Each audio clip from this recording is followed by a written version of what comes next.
দীর্ঘ ২ যুগেরও বেশি সময় পাকিস্তানকে সার্ভিস দিয়েছেন শোয়েব মালিক। অবশেষে লম্বা ক্রিকেট ক্যারিয়ারের ইতি টানলেন এই অলরাউন্ডার। স্থানীয় এক ক্রীড়া বিষয়ক সংবাদ মাধ্যমে আন্তর্জাতিক ক্রিকেট ছাড়ার ঘোষণা দিয়েছেন শোয়েব।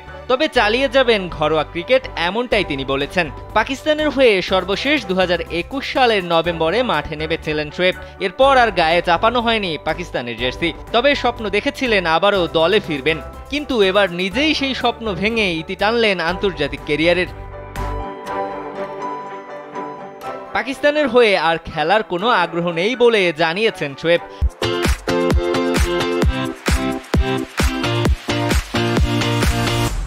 বর্তমান জীবন নিয়ে সন্তুষ্টির কথা জানিয়ে তিনি বলেছেন, অনেক বছর ধরেই পাকিস্তানের হয়ে ক্রিকেট খেলছি, মুহূর্তগুলো দারুণ উপভোগ করেছি।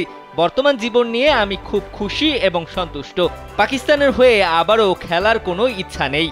অনেক তারকারাই ক্রিকেট ছাড়ার পর কোচিং পেশার সঙ্গে যুক্ত হয়। শোয়েবেরও ইচ্ছা আছে তেমন কিছুরই, তবে জাতীয় দলের সঙ্গে কোচ হিসাবে যোগ দিতে চান না তিনি।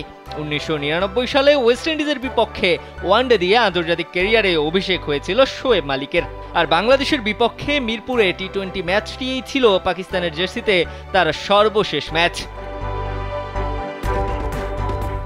৩৫ ম্যাচের টেস্ট ক্যারিয়ারে ৩টি শতকের সঙ্গে রান করেছিলেন ১,৮৯৮। পাশাপাশি বল হাতে শিকার করেছিলেন মাত্র ৩২ উইকেট।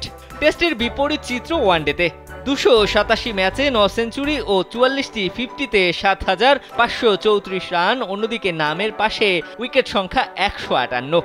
সংক্ষিপ্ত সংস্করণেও খেলেছেন বেশ দাপটের সঙ্গেই। ১২৪ ম্যাচে ২,৪৩৫ রান। এসবই সাক্ষ্য দিচ্ছে পাকিস্তানের জার্সিতে কতটা অপরিহার্য ছিলেন শোয়েব মালিক।